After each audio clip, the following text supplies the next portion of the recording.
All right, so let's do this hour's car review, shall we? Mm-hmm. Had a chance to drive the 2025 Mazda MX-5 Miata. Final assembly location, Hiroshima, Japan. Yes, home of the atomic bomb. Mm-hmm. Available trim levels come in Sport, Club, Grand Touring, and 35th Anniversary Edition. If you're watching, what you're seeing there is the 35th Anniversary Good looking Edition. car. This is a two-seater. It's classified as a two-seater. And exterior changes from last model year. Well, it is part of the fourth generation that was originally introduced in 2016. This is the best looking Mazda MX-5 Miata that has ever been in existence as far as I'm concerned. I love the peaks on the fender wells up front. Notice how it's almost a Corvette-like look up there. Long hood, short deck, classic sports car shape. Crisp top of the front fender, low to the ground grille, bulging rear fenders to carry the rubber back there. Sure. Unique tail lights fit its unique overall design. What I liked about it, everything. I love the fact that the shape of it, including the grille, all proportionate. Nothing is overdone, but what is there is really outstanding, I think. Interior highlights. Love your passenger because it's very tight confines on the inside, and 6-footers, beware. Oh, boy. Modern infotainment system and instrument cluster. Clean look dash design with no passenger side glove box. The tiny storage area is behind and between the two seats. It's interesting. You can't actually look in there if you're driving. You just got to kind of feel around in there, and hopefully you remembered where you put whatever it is that you put in. Surprise. Trunk room is tiny. One overnight bag, that is all. What I liked about it, the easy-to-use top, it's a one-click thing for the top, and you put it down manually right behind you, and the same thing to put it up. There's no electric top or nothing like that. It's manual, but it works so well. It's unbelievable. Nice. The manual shifter that you see there, it is butter. It works like butter. Wow. I have never driven a car with a shifter like that. It's so smooth. Unbelievable. What could use improvement? Well, it is what it is. It's tiny. Well, I remember when they came out with this car and they sent all the press out there to debut the car. And everything about it, there is a name that they used, and it's a Japanese name. I can't remember what it is. For instance, like the steering wheel. Where the steering wheel is placed in the car, it's dead center up front of the driver. If you will notice, your car, all cars, they're offset. The steering wheel is a little bit offset one way or the other to accommodate the mechanics underneath the hood. Anyway, just a bit of trivia. Cool. 2-liter 4-cylinder engine, turns out 181 horsepower, 151 pound-feet of torque. But let me tell you this. That is all about the fact, power to weight ratio. The car weighs nothing. And at 181 horsepower, it feels like it's got a great big block Chevy 400 horsepower motor. Well, it's because you're in a small environment and you're low to the ground. And the car doesn't weigh anything. Yeah. Tow rating? No, there's none. Haul rating? It hauls butt. How about that? Manufacturers setup as far as miles per gallon is concerned, 26 city, 34 highway for combined at 29. I got 34.5 miles per gallon over 453.1 miles. What I liked about it, power to weight ratio is awesome. What could use improvement? This is a purpose-built sports car that can cut a rug around a road course racetrack. And if you want to go and have some real fun, get yourself one of these. What I liked about it, handling on this thing is awesome. What could use improvement? It may be a bit too stiff for those looking for a highway cruiser, because that it is not. It will cruise the highway, there's no doubt about it. But the ride, well, it's a sport car ride. Here's the pricing. Base trim price is $37,485. Price is tested $37,435. Now, I don't know what happened to the $50 there. Just by looking at it, I guess they want you to say, I like the car. Base model price. You can get in one of these for $29,995. 530. What? Yeah. So here are the competitors. The Toyota GR86 starts at $3,400. Its cousin, the Subaru BRZ, starts at $33,210. Wow. The other competitor, if you want to call it that, the Mini Cooper, is $28,950. That's my review of the 2025 Mazda MX-5 Miata. Love the car. As far as a 6-footer person is concerned, it's a little tight. I was going to say, so when you go to an amusement park, you have to be taller than this line to get into that car. Right, yeah.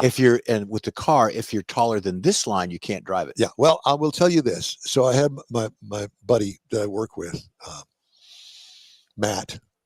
Matt got in it. Matt is a little heavier set than I am. Okay. By golly, he could fit. Now, his knees did touch the dashboard, but he could make it work. So I'm telling you, if you really want to, for no other reason, go out, take a look at it. I think that you'll really have a good time looking at the car if you don't want to buy it. And a step up from that would be what, the Mazda 3 to be a little bit larger vehicle, kind of. I guess. But you lose the whole two-wheel thing, though, when you do that. Yeah. You lose the performance. Hey, if you'd like to get in touch with us, send us an email. The address here is info@inwheeltime.com. We are back after this quick break. Stay with us.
Dining experience is defined by Lupi Tortilla, your destination for Texas's best beef fajitas and frozen margaritas.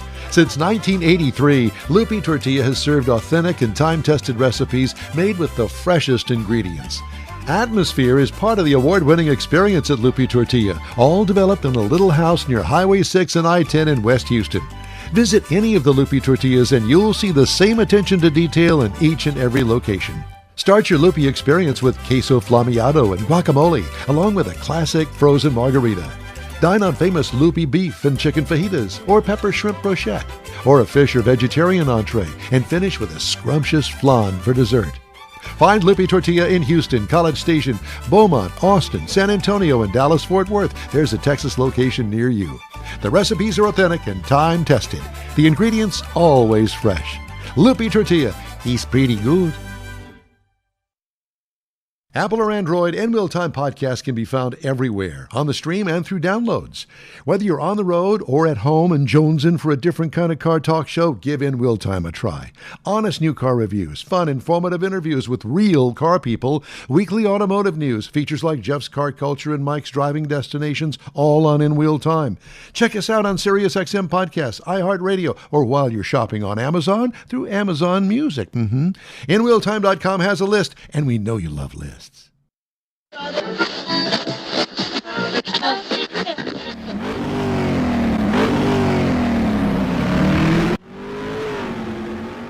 You're on, Michael. In case you're just joining us, I'm talking about the 2025 GMC Acadia. No, you're going to be talking about it. No, I am talking about it now. The Denali all-wheel drive version of this vehicle. Now, this is a mid-size crossover SUV. It comes in 3 trim levels. The Elevation, which has an all-wheel drive variation to it, the AT4, and the Denali.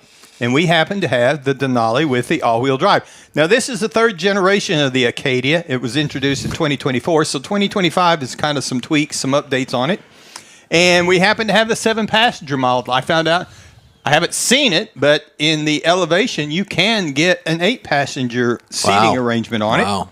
Out front, you're going to find rain-sensing wipers, LED lighting. You got a panoramic sunroof. You got roof rails on it. You got a auto sense power liftgate that works pretty good. And then you got a 22 by 8.5 inch aluminum wheels on this vehicle that look really well. Now, that is the optional package.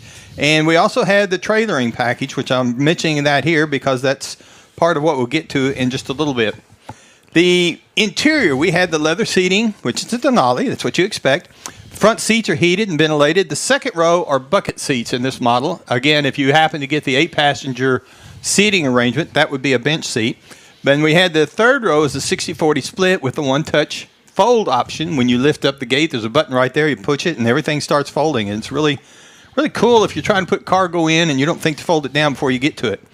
Up front, we had the 15-inch display. Now, that's standard in this vehicle. That's where you're going to find all your convenience controls, the nav, your surround vision cameras to see around all the vehicle. We also had the 11-inch driver information center right in front of us. Got a lot of different ways that you can configure that to however you want it to where you get the information you need about the vehicle.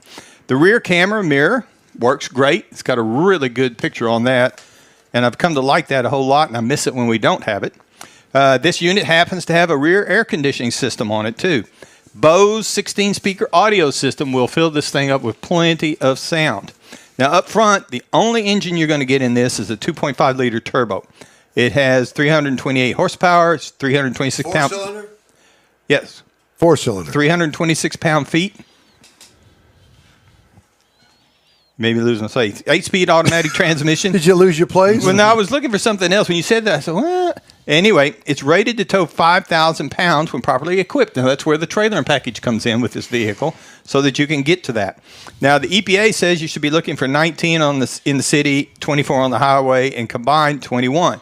Now, I drove this vehicle 138 miles the days that I had it, and I got 18 miles per gallon as an overall average on it. You only drove it 100 miles? 130. Ooh, okay, 130. Well, my crosstown commute is 4 miles. So why didn't you drive it over here last weekend? Well, because I had to drive the truck because we were bringing gear and loading gear up and stuff true. and all that. All right. The week that I had that. Sorry, I didn't mean to sidetrack you. Go ahead. But out on the highway, I did push it out on the highway some, and it was surprisingly quiet for that big of a vehicle. Sometimes you think, well, it's big and it's open and it's going to have a lot of echo and a lot of Can't believe the noise thing's in it. only got a 4-banger in it. And it's got responsive steering. It's very responsive. And it has the performance suspension on the Denali. So not only is it roomy, but it's very responsive and it doesn't wobble all over the road. Now, base model price on a vehicle like this, $42,900. The base trim price is $55,900. Yikes. And MSRP, as we got it, was $64,410. Oh, my God. So it's kind of up there when you look at the Ford Explorer that starts at $39,700. The Honda Pilot starts at $40,200. The Kia Telluride, which I happen to like that vehicle as well, $36,390. So at the base trim level, but again, you're talking about this is the Denali, so it does have a lot of extra things on it, a lot of extra touches that are considered upgrades in it. But if you're looking for that size of vehicle, I was really impressed. My wife was impressed with it. It's something that you should look at. Heck yeah, if for you want to tow 5,000 pounds. hello. It almost feels like you're driving the bigger Tahoe. Yeah. To me, it's like a. I don't want to use the term downscaled Tahoe. It's a little bit smaller than a Tahoe, but to me, it's the luxury is there. That thing that you're driving today, what is that thing out there? The one that Traverse? Is it Traverse? Yes. Yeah. The Traverse. That's another one. You pulled up in that, and I thought, well, that's a Suburban. Oh, no, it's a Tahoe. So they're making these vehicles, they're changing Kinda the body cloning 'em. style. Yeah. And they look really good, and they look a lot bigger than the original version of that thing. Well, I think absolutely all of them have gotten bigger slowly but surely, over the last 10 or 12 years. Everything has. But they're taking on more of a luxurious trim look to me. Yeah, they are. That's exactly that.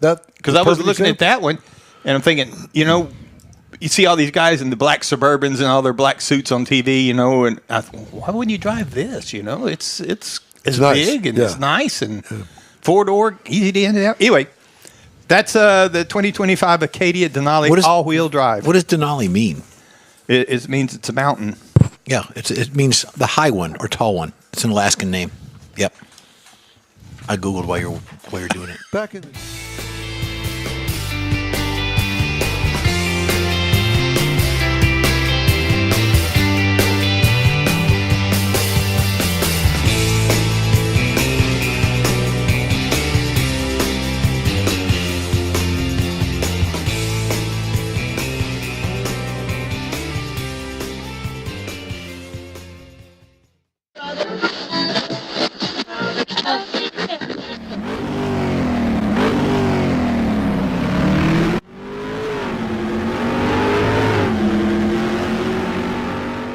All right, time now here on In Wheel Time for Jeff's feature this week, drawbacks to owning a classic car. Yeah, owning a classic car can be a dream come true for many enthusiasts, but it also comes with its own set of challenges. So the first thing that comes to mind is high maintenance costs. Owning a classic car often involves higher maintenance costs. Parts can be rare and expensive, and finding a mechanic experienced in working on it is challenging as well. So regular maintenance tasks such as oil changes, brakes adjustments, carburetor tuning, and all of that is costly, so you got high maintenance cost.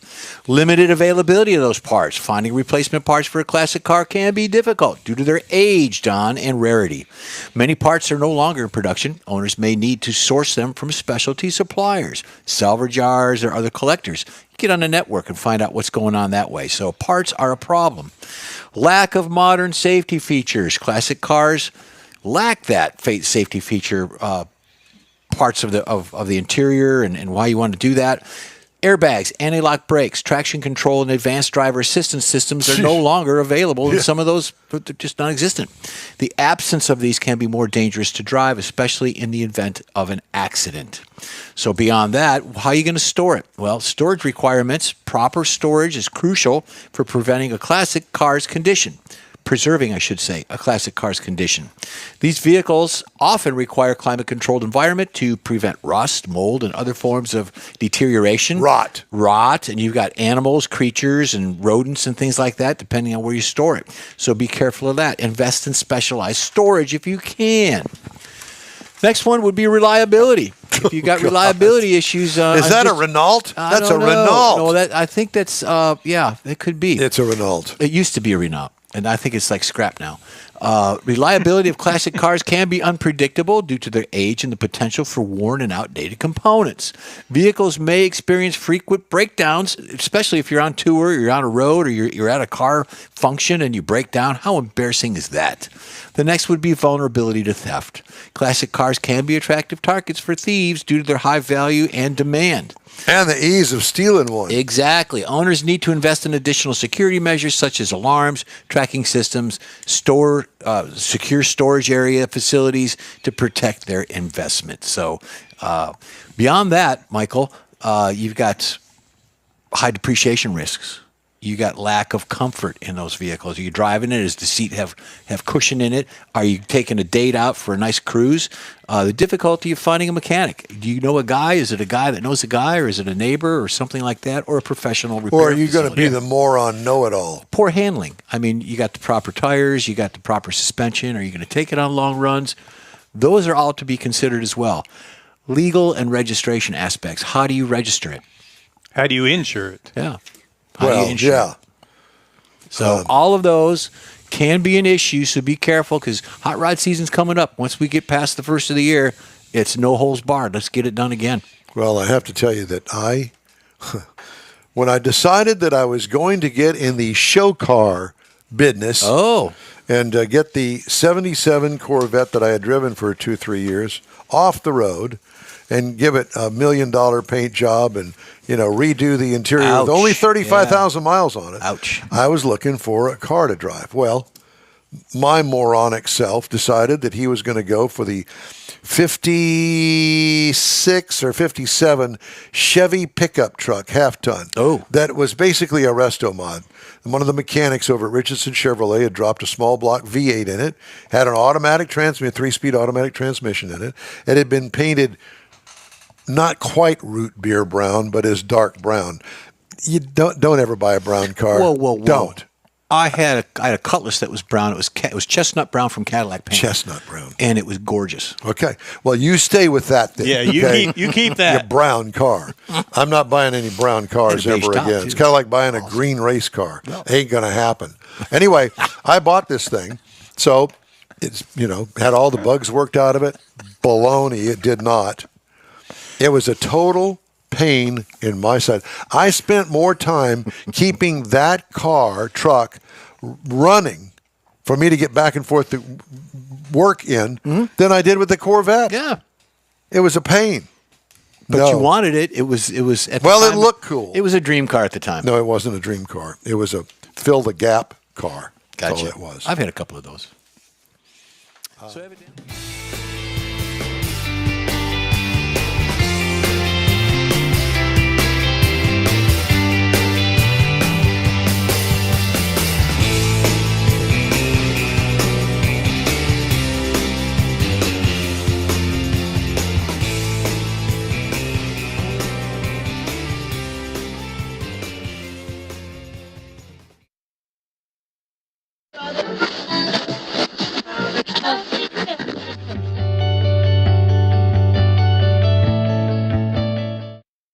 So time now for Jeff's car culture. You Banned, betcha. crushed, and forgotten muscle. That's right. So not every muscle car made it to glory. Some were banned before they even hit the streets. Others were quietly crushed after their moment had passed. So this first one up on the block is a 1969 Chevrolet Corvette ZL1. The 69 ZL1 was technically a production car, but just barely. Chevy built just 2 of these, powered with an all-aluminum 427 V8 designated for racing.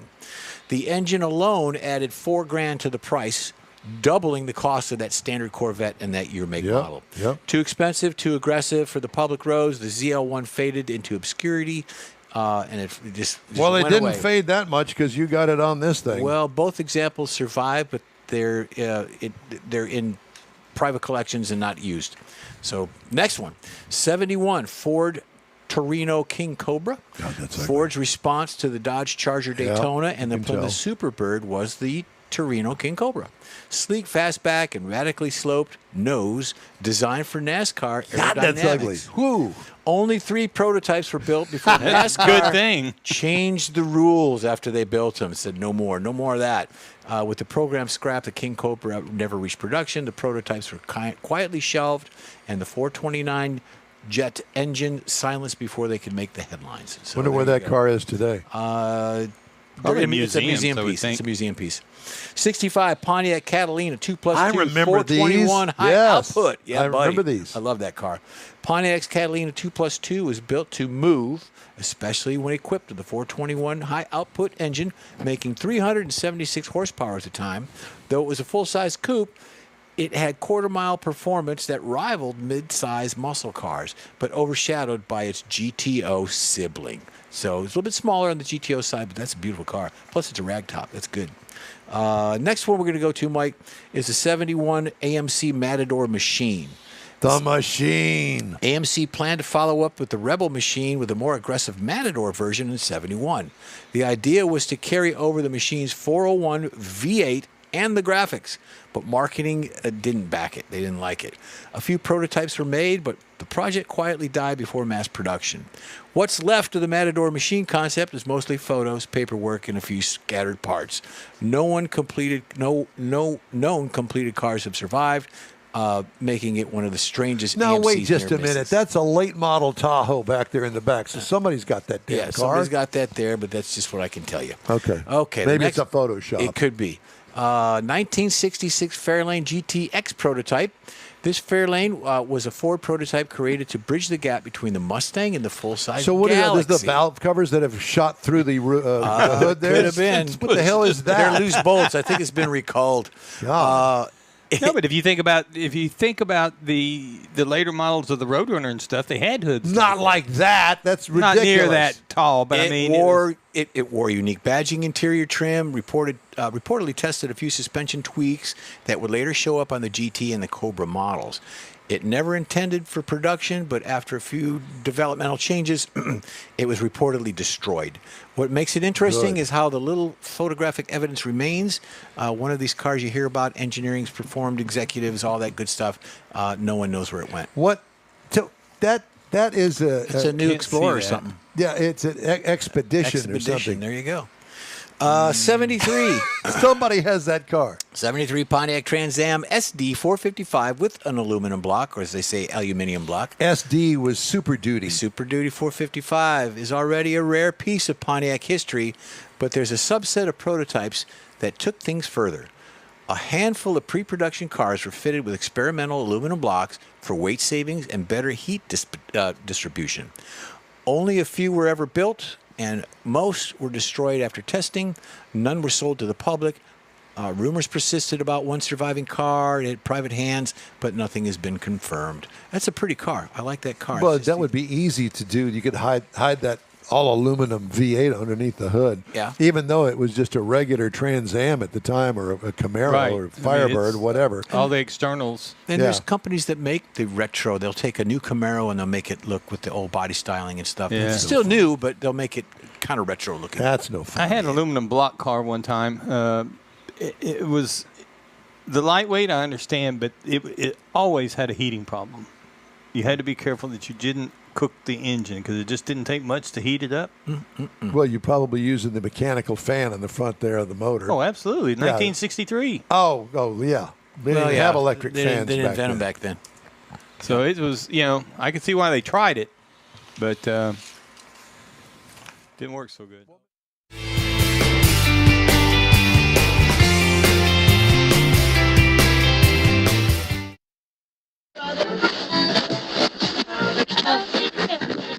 You own a car you love. Well, why not let Gulf Coast Auto Shield protect it?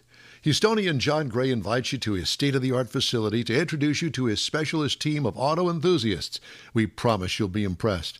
Whether you're looking to massage your original paint to a like-new appearance, apply a ceramic coating, install a paint protection film, nano-ceramic window tint, or new windshield protection called ExoShield, Gulf Coast Auto Shield is where Houston's car people go. Curbed your wheels? Instead of buying new, why not have them repaired? How about a professionally installed radar detector? Gulf Coast Auto Shield does that too. Get a peek inside the shop and look at the services offered by getting online and heading to gcautoshield.com. Better yet, stop by their facility at 11275 South Sam Houston Tollway, just south of the Southwest Freeway, and get a personal tour. Gulf Coast Auto Shield is your place to go for all things exterior. Call them today, 832-930-5655 or gcautoshield.com. The award-winning In Real Time Car Talk Show now reaches 5.3 million folks each year. Check us out on InRealTime.com, YouTube, Facebook, and podcasts available from your favorite go-to source, including our live broadcast every Saturday, 10 to noon Central Time.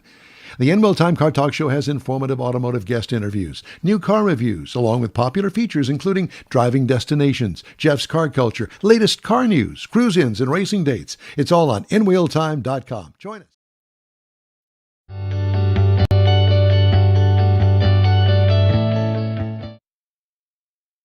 Welcome to another In Wheel Time podcast.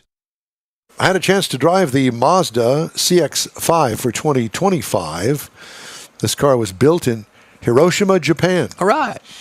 Available trim levels, 2.5S, 2.5S Select, 2.5S Preferred, 2.5S Carbon Edition, 2.5 Premium Plus, 2.5 Carbon Turbo, 2.5 Turbo Premium, 2.5 Turbo Signature. It's wrong. Honest to God, really? Yeah, really. That's amazing. Do we need to have the 2.5? I don't know. How about select, preferred, carbon fiber? Well, why would you have to? They need some chrome across the back to so they put the name back there. Well, I drove the 2.5 turbo Signature. Are you sure? No, I'm not. But that's what the Monroney said. This is a 5-passenger small SUV. This was all new in 2017. You're saying, well, wait a minute. This is an old, long in the tooth thing. Well, yes, it is, but it's their most popular vehicle still. Mm-hmm. Now, it's going to be phased out soon, but it is still for sale. And its replacement is the CX-50. Duh. Well, I'm telling you, what we got on the screen right there, that's a nice car that any family could use to drive around town. I mean, it just looks good. Mm-hmm. Although it may be an older design, it's still one of the best looking in its class, I think. Familiar shark nose grille with a very nice squinty headlight design up front. Slots, yeah. Yeah. Big wheel openings with wheels and tires that fill the void. Rounded rear hatch with nice lighting. What I liked about it, the overall looks get high design marks in my opinion. What could use improvement? Well, they haven't changed it since 2017, so why mess with a good thing? It's kind of like for years and years and years. Jeep had the wonderful Jeep Grand Cherokee. They made no changes to it. They sold every one that they made. Obviously, if you start changing, jacking with stuff, that's when you really roll the dice. So don't. Just keep it going. Interior highlights, sharp-looking design inside, too, with high-quality surfaces. Infotainment screen sits atop the dash. Not a big fan, but remember, this is 2017 design. Mm-hmm. Second-row seat is a little tight as far as leg room is concerned. Cargo trunk room, adequate. It fits its size. What I liked about it, the quality and the lasting design of the interior as well. What could use improvement? The infotainment system needs an easier-to-use operating system. I've gone over that a bajillion times, and I'm going to beat a dead horse. 2.5-liter turbocharged 4-cylinder that turns out a perfectly matched 227 horsepower and 310 pound-feet of torque. It has a 6-speed automatic transmission. It gives you an idea, once again, of the older school. Yep. Because everybody's either going with a CVT or a 10-speed. This works just fine. It tows up to 1 ton. It gets 22 in the city, 27 on the highway for a combined of 24. I got 24.2 miles per gallon over 454.8 miles. What I liked about it, the peppy motor. What could use improvement? Don't mess with it. Leave it alone. Make the money. It's good. Ride and handling. What I liked about it, I liked its sports car handling. Now, if you're not into that kind of a ride, that kind of a quickness in the steering, then this might not be for you. But if you appreciate that, you like to throw it around the corner once in a while, this is your small SUV. Now, it does have, like I said, sports car handling. What could use improvement in that? Nothing. If you don't like it, then you're going to have to go to a different make, model, or design altogether. Mm-hmm. But they play off of the Mazda Miata CX-5. What is no? I think it's the Mazda. No, MX-5. Sorry, that's the Mazda Miata. All right, let's talk about the price. Base trim price $40,760. That's the base. Mm-hmm. As tested, $42,750. Still not bad. Now, to get into one, if you just want to buy one, bottom baseline price $28,570. Oh, there you go. See, and you build up the layers, and obviously this is the top of the line one. You're finding a lot of the manufacturers are in that price range. Yeah. I guess the sweet spot. One of the competitors to this vehicle is the all-new Mazda CX-50, because it starts at $30,300. Well, it's almost a $2,000 difference, almost $1,800 difference. Wow! So take a look at the Mazda CX-50. Maybe you'll like that a little bit better for a little bit more change. Another competitor, the Honda CR-V, $30,100, or the Kia Sportage, $27,190. They're all in there. Yep, you're all in that range. Yeah. That is my review of the Mazda CX-5 for 2025. All right. Hey, if you'd like to get in touch with us, shoot us an email. The address here is info@inwheeltime.com. We're back. That's it for this podcast episode of the In Wheel Time Car Show. I'm Don Armstrong, inviting you to join us for our live show every Saturday morning on Facebook, YouTube, Twitch, and our InWheelTime.com website. Podcasts are available on Apple Podcasts, Spotify, Stitcher, iHeart Podcast, Podcast Addict, TuneIn, Pandora, and Amazon Music. Keep listening, and we'll see you soon.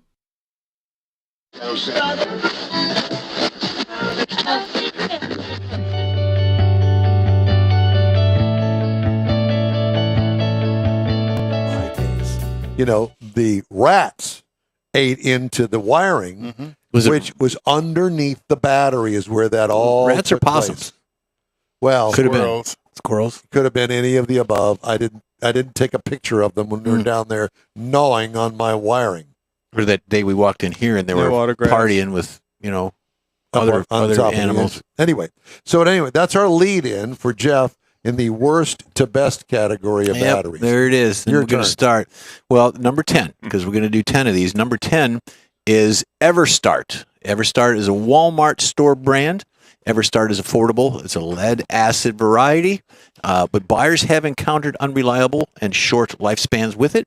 However, they're well reviewed on Walmart's website, and Everstart has a fairly wide variety of battery sizes. So it's 10. We're starting at the worst. Yeah, we're starting And at I the will worst. say that I just put one of those in one of my granddaughter's cars.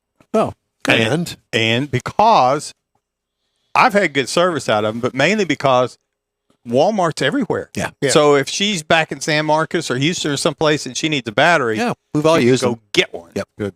Number 9 is Interstate. The green label and occasionally green topped Interstate batteries are available at many independent shops and at their own Interstate all battery centers, and also, Mike, through Costco's. I did not know that. The reliable battery replacement is an interesting history. Interstates are available in a large number of group sizes and applications. So that's number 9 on the list. I thought that they were good. I had one time many years ago. It worked out okay. Yeah. We have an Interstate store there in Beaumont, and those guys they're great to work with. The one that I did not know this is number 8. I didn't know it was in high on the worst list because Motorcraft I thought was a very comparable brand, but the Ford Motor Company house brand of batteries is available at all Ford dealerships as well as O'Reilly Auto Parts, allowing folks who want to maintain the OEM parts on their vehicles to access replacement batteries almost anywhere. That's why O'Reilly's has it. Typically, the warranties are also accepted at all facilities. Here's the point with Motorcraft. The benefit is that the decision was made that Ford knows what battery goes in each car. So if you have it done by the dealership, they know it's right. If you have it done by an independent and they put the wrong battery in, Ford's not going to warranty anything because they know what battery goes in it. As an example, the battery for a 1996 Ford Ranger, whatever it is, small vehicle, is like $250 through the dealer. So keep that in mind when you buy these things, that you can get what you pay for.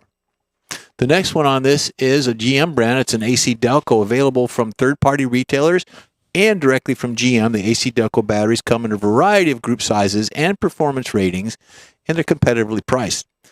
They offer a standard warranty, a range of group sizes designed to fit GM vehicles, and a few AGM options, which is the I did absorbent not know glass that. mat. They do that? Yeah. While they're officially recognized by General Motors as the only batteries recommended by GM, sort of what Motorcraft does for the vehicles, they don't offer any spectacular things when it comes to options and features. And again, the absorbent glass mat is a fiber.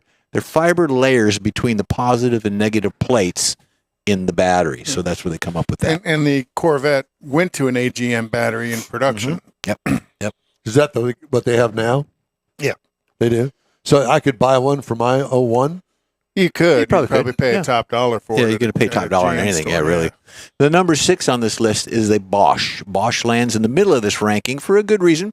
They're a brand that provides a dependable, well-regarded battery at a good price. From their affordable 1-year warranty up through batteries, Mike, they come with 4-year full replacement coverage. Bosch runs the gamut of both quality tiers and group sizes. German. Yeah, well, there you go. That's the quality. Here's one that I did not know even existed. It's called an anti-gravity battery. Beam Anybody? me up, Scott. Anybody? A recent addition to heard the of it. car battery market is anti-gravity batteries. Their niche isn't in providing the most power like competitors, but providing a greener solution to automotive power with lithium-ion batteries. Green The same kind of rechargeable batteries used in products all around the house.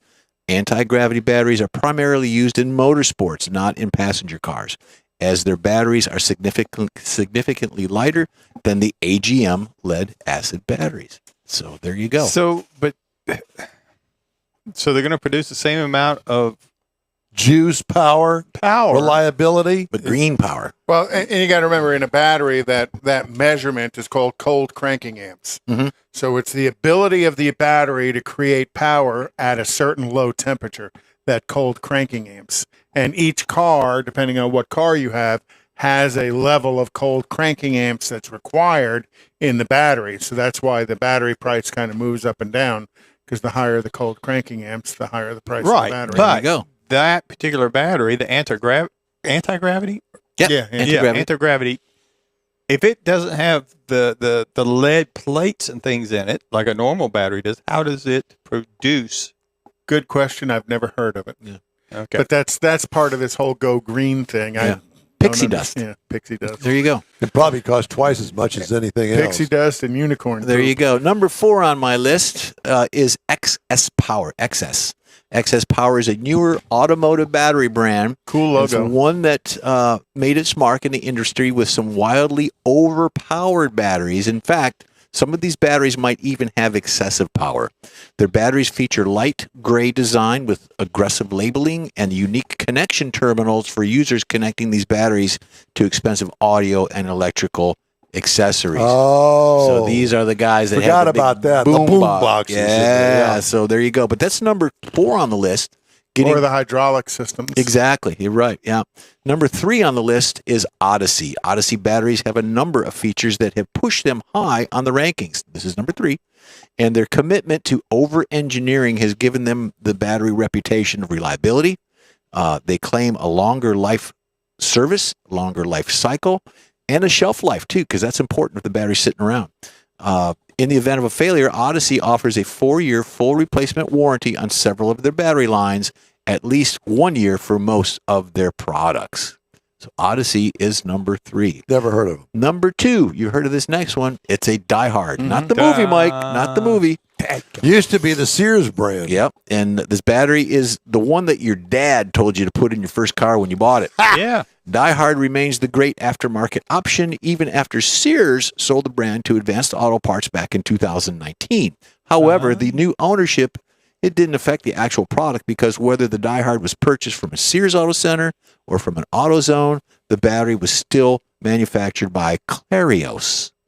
So you can get this. Wait a at minute. Advanced. Clarios is the same company that makes. Go ahead. Go. No, you go. That makes Optima. Yeah, and in the industry, there's probably just a few manufacturers that are all branded differently. AC Delco and Die Hard are made in the same factory on the East Coast. Back when I was with XL Parts, that was one of the things, different lines. Not uncommon. Not uncommon. Okay, drum roll, Conrad, and the number 1 battery is Optima. Yeah. Optima batteries use several unique design choices that move them to the top of this list. Their 6-pack design and spiral wound cells are used in both the lead-based and AGM, Conrad. Very unique design. Versions of the batteries, lead, leading to an instantaneously recognizable and wholly unique battery in a world of heavy plastic boxes. They are not inexpensive. No. The most affordable option for a 1996 Ford Ranger is $250. Yep.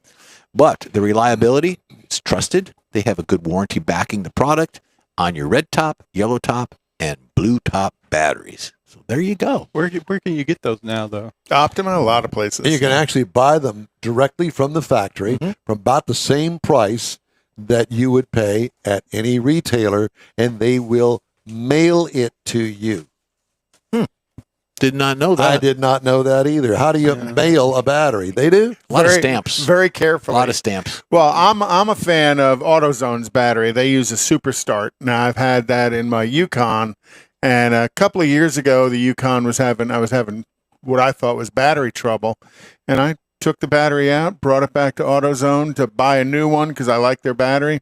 And the guy looked it up. He goes, "Oh, this is still under warranty. Here's your new one for free." Mhm. I didn't even realize how long the warranty was on it. It was probably almost 3 years. Mark your battery the date you bought it, and then when you get in there doing your work, and I'm going to take it back Right. just before the warranty And runs keep out. the receipt. Yeah, And that, you gotta have the that's receipt. going to lead into my segment is keep the receipt. There you go. So we're Well, just would you like to grooving. just But batteries are something that need to be, especially in Houston because of the heat. Mhm. Heat's one of the things that damages battery. heat and then, cold? And then deep cycling a battery or taking it down to zero is very damaging to the battery. So the more often it goes down to zero, the less to that the life point, of the battery is. There are marine batteries too. Marine batteries are a different animal. Mhm. They certainly are. We used to use the die-hard marine batteries in the boats, like trolling motors and things like that, just because they would cycle so long. Yeah. Well, and the other thing is they don't. They're not used very often, so the battery kind of sits there unused in storage longer Shelf life than a could be. car Well, does. they Call weren't it shelf life. They weren't so much about the cold cranking amps as they were as how long The you could durability, run them. right. Yeah. And I'm always a believer of if your vehicle calls for a 680 cold cranking amps, what's the next cold cranking amps up? You know, that still 720 or whatever. fits- Yeah. That fits the box that your car battery is. Go ahead and bump up a little bit. Never hurts. It doesn't. Mm-mm. It won't ruin the computers that's in the car. No. Cold cranking amps is just To about fire it up. the power you have at a certain temperature when you first hit the key, to spin the engine. A dry start, Right. a cold start. All right. Well, that was fun.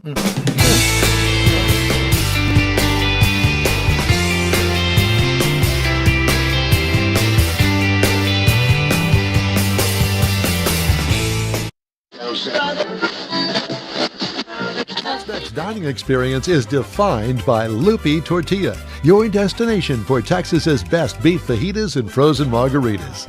Since 1983, Loopy Tortilla has served authentic and time-tested recipes made with the freshest ingredients. Atmosphere is part of the award-winning experience at Loopy Tortilla, all developed in a little house near Highway 6 and I-10 in West Houston. Visit any of the Loopy Tortillas and you'll see the same attention to detail in each and every location. Start your Loopy experience with queso flammeado and guacamole, along with a classic frozen margarita. Dine on famous Loopy beef and chicken fajitas, or pepper shrimp brochette, or a fish or vegetarian entree, and finish with a scrumptious flan for dessert. Find Loopy Tortilla in Houston, College Station, Beaumont, Austin, San Antonio, and Dallas-Fort Worth. There's a Texas location near you. The recipes are authentic and time-tested. The ingredients always fresh. Loopy Tortilla, he's pretty good. Apple or Android, In Wheel Time podcast can be found everywhere, on the stream and through downloads. Whether you're on the road or at home and jonesing for a different kind of car talk show, give In Wheel Time a try. Honest new car reviews, fun, informative interviews with real car people, weekly automotive news, features like Jeff's Car Culture and Mike's Driving Destinations, all on In Wheel Time. Check us out on SiriusXM Podcasts, iHeartRadio, or while you're shopping on Amazon through Amazon Music. InWheelTime.com has a list, and we know you love lists.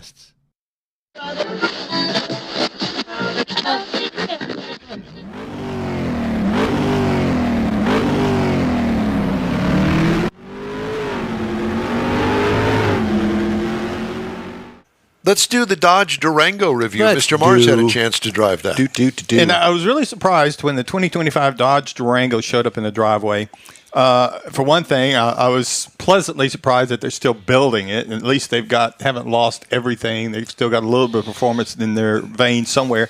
And this is the Dodge Durango. This is the 20th anniversary premium all-wheel drive version. Now, there are 10 trim levels listed boy. on this thing. I'm not going to go through all 10 of them. Take my word for it. We were the 7th from the bottom, so we were pretty well equipped, but not fully all the way up to the top. And it's a full-size 3-row SUV. Now, I say it that way because it's kind of a tweener. It's a small full-size or it's a big mid-size. I can't find anything on Stellantis that actually says what they categorize it as, but several places refer to it as its full-size, several refer What did the to window it sticker as a say? mid-size. It don't. It don't. It don't say. I don't think that's proper English, but go ahead. Well, Hey, either way. right. So we're going to go with that 3-row SUV. Let me see your window sticker. Do you have it? Yeah. Okay. Just and out it of seats curiosity. 6 people. So we had the 6-piece person setting. Now on the outside of it, you're going to find LED lighting all the way around, including the automatic headlights, auto leveling headlights, which I really like the way some of this automatic stuff has gone. And with the headlights, it has the black trim package on it, including the roof rails and the badging. And it had the Hellcat style performance hood, with the end scoop and the air extractors. And it looked really good. And that's the first thing you think of is, oh, it's a Hellcat. No, it's not. So it has multifunction fold-away mirrors. What has it got here? Fine print. I can't read that. Standard SUV. Body on frame, I assume. So what is a standard? Is that That's mid-size? according to the government, it's a standard SUV. Well, it's probably a large SUV in the government size. Yeah. Yes. Okay.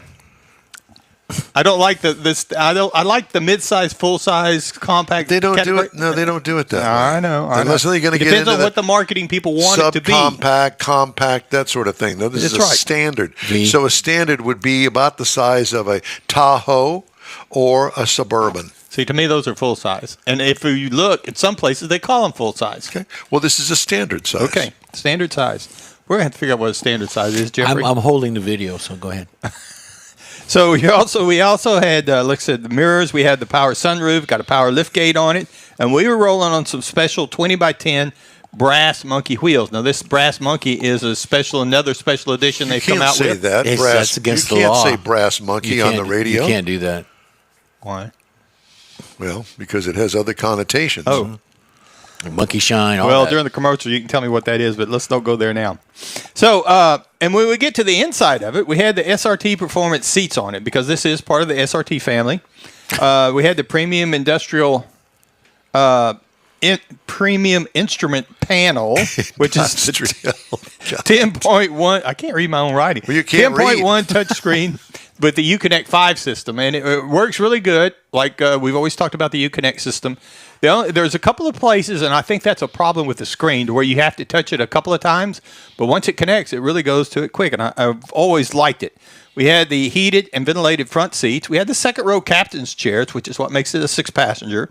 And the second row chairs are also heated. The third row is easier to get into with the captain's chairs because they fold up a lot better and they'll fold forward a whole lot easier to make it easier for the kiddos to get into the back.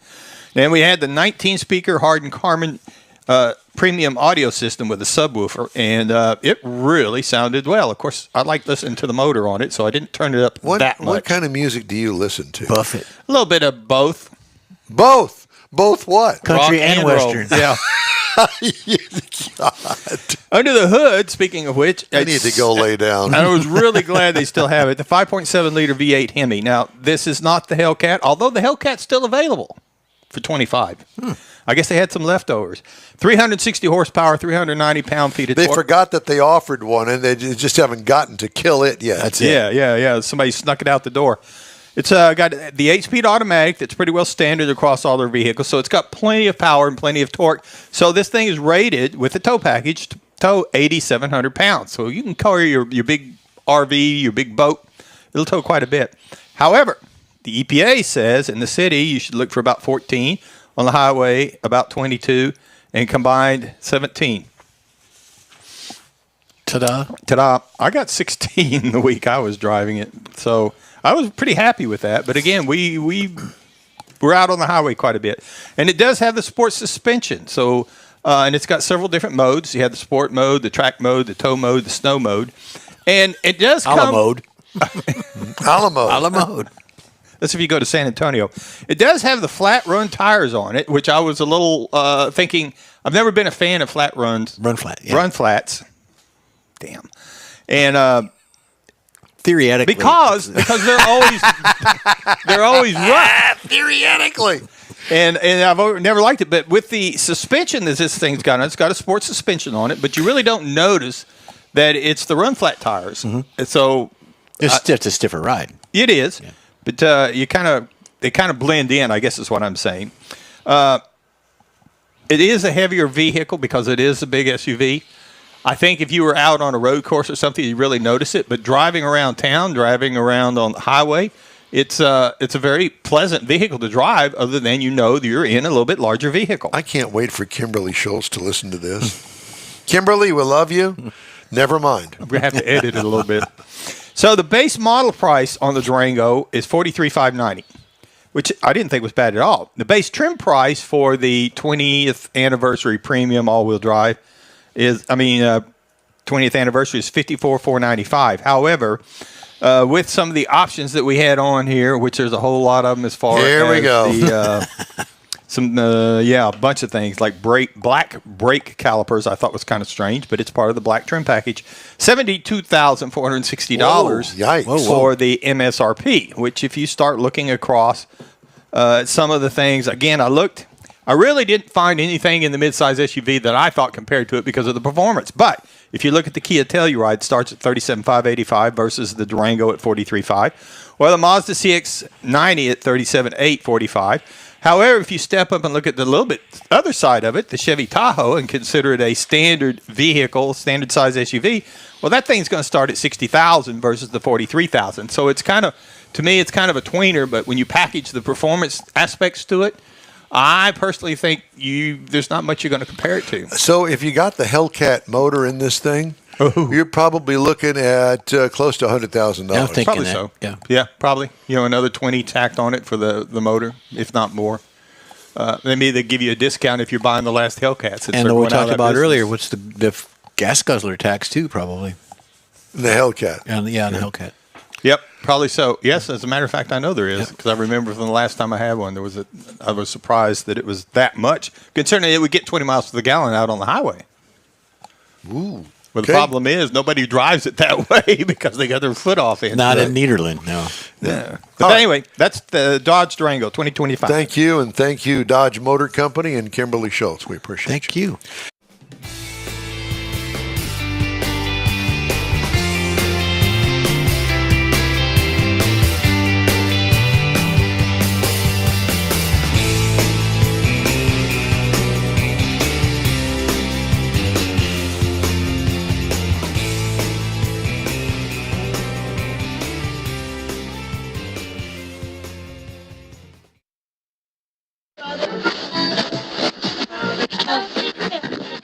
You own a car you love. Well, why not let Gulf Coast Auto Shield protect it?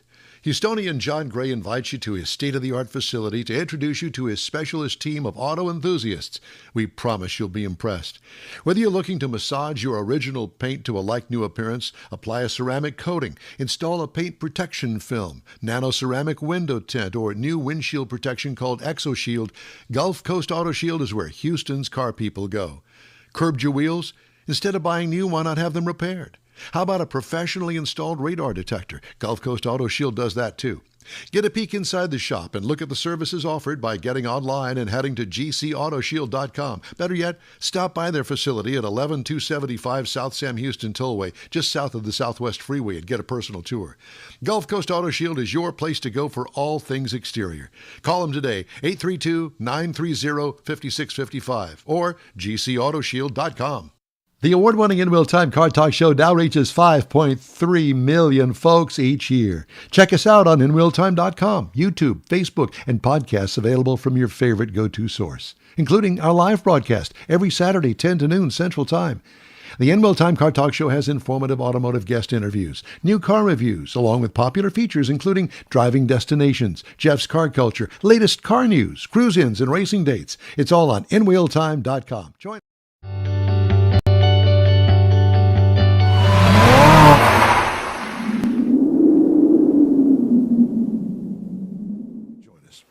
Okay, Mr. Morris.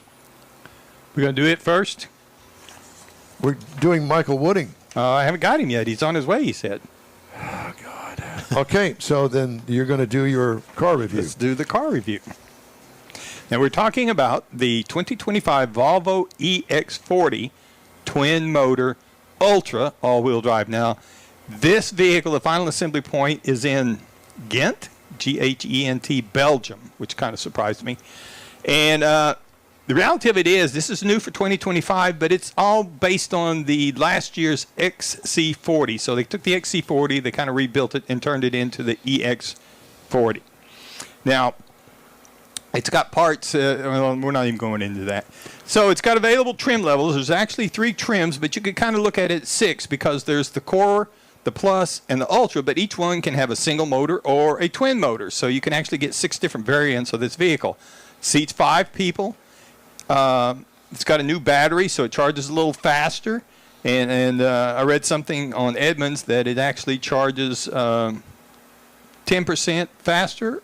So it's a few minutes. It was kind of weird to me that they would even talk about it being that. But anyway. Would you like to start this car review over? No, I'm trying to stick to the facts and not what I'm thinking. So it's got a lot of things on the outside of it. It's got pixel headlight technology, which, if you're not familiar with that, they actually have little cameras in the headlights that reads what the lighting is on the outside, cars coming at you and things like that, and it adjusts the brightness of your headlights accordingly. Yeah.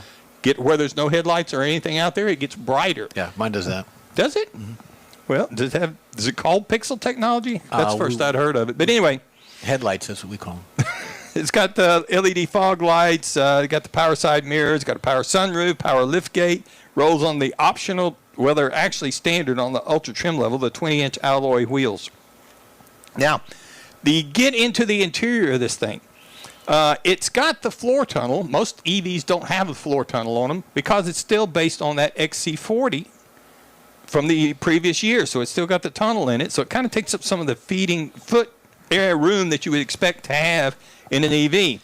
It's got a 12.3-inch digital driver display. Got a nice 9-inch touchscreen center stack, which is very important, and we'll get to that in a moment. Got suede Microtech interior. First row is seated. They're heated and they're cool. The second row is heated. It is only a 2-row vehicle, which is a very good thing in this size of vehicle. Got the surround view camera. It's got connections with Google and Apple and all these other things. And it has a digital owner's manual I thought was rather interesting. Forget looking anything else up. Got the folding second row seat. Got a Harman Kardon premium audio system with 13 speakers, 600-watt subwoofer that is air vented, which is rather unusual. But switching back up to that 9-inch screen, that center stack, it's very important, and I'm surprised it's only that 9 inches, and I think it could be a little bit bigger to help out because everything is there. Hold that right there, Jeff. Everybody wants it bigger. Well, I know, but there's across the bottom. It's minimal buttons, but everything is in that touch screen. So, for example, you get into it like a lot of EVs. You put your foot on the brake, put it in gear, it starts, and off you go. Great, love it. That's fine. But now you want to stop. You pull in your driveway and you want to get out. Now you can put it in there, and you can sit there and say, "Get out." Well, it's going to still be running. Or you can go over to the touch screen, and you hit home. And you go to the control panel, and you go into the control panel. So that's 2 touches. Then you got to scroll to the bottom because it's not all on the same screen. And you touch it again the 3rd time. It says, "I want to turn this vehicle off." Great. You could get out of your car, but when you do, it's still on, and it's very distressing whenever you get out. And the radio is still playing as you walk away. So what you have to do, once you push the again, it says, "I want to turn this vehicle off," it's going to come up and ask you, "Are you sure you want to turn this vehicle off?" Wow. And you have to tell it yes. Wow. So you got to touch 4 times to be able to turn the vehicle off before you get out of it. I find that silly. Yeah, very. Whenever everybody else, you could push it 1 time and say, "Stop," I stopped. Well, the new GM EVs, you don't have to do any of that. You get in with the key in your pocket, put your foot on the brake, and it starts. I will say the other thing. The Volvo is known for their safety. They have this reputation for being a safe vehicle, and perhaps that's why they did it. Just like sometimes you jump in the car, you put it in gear, and you're gone, and you want to call somebody, but you didn't pair your phone. So normally you got to wait until you're stopped. Mm-hmm. Not in this car.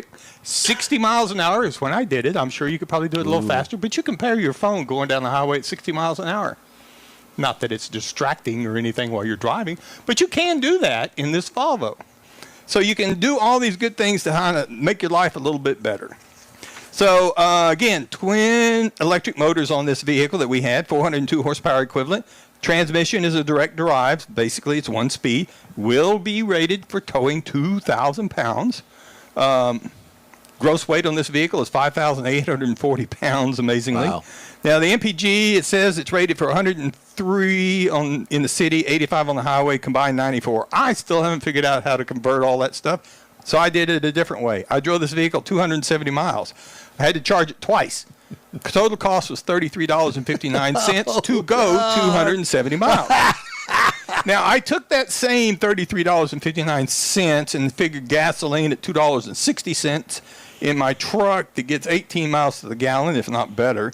And I could go 232 miles versus the 270 that I went in the EV without spending 2 hours sitting at the Subaru dealer at 6 o'clock in the morning before he opens charging it. It's pretty easy to get into, and again, you can get in it and go as you need to. Turning it off is not so much. It rides and drives. It's heavy enough that it's absolutely going to ride and drive better. There's no engine noise. Got a little bit of road noise on it, but I mean, it's not anything that's not unacceptable. Turn that Harman Kardon stereo up and you override that. As to the cost of it, now the base trim price on this vehicle would be $53,795. Now, the base model price is $62,045, and we had the base Ultra, I guess you would call it. The $62,045 was the MSRP as tested. Mercedes-Benz equivalent is an EQB, which used to be a GLB, for $53,050. Audi Q e-tron for $49,800, and the Genesis GV60 at $52,350. So it's in the same price as all these other guys, but again, you need to kind of be prepared to deal with the controls and the infotainment system that I think is a little too much needy. Too much involvement. Yeah. Yes, it does. Absolutely too much involvement. But otherwise, if you're looking for something like that, you might look at it. Otherwise, it's a nice looking car. Well, I've got it.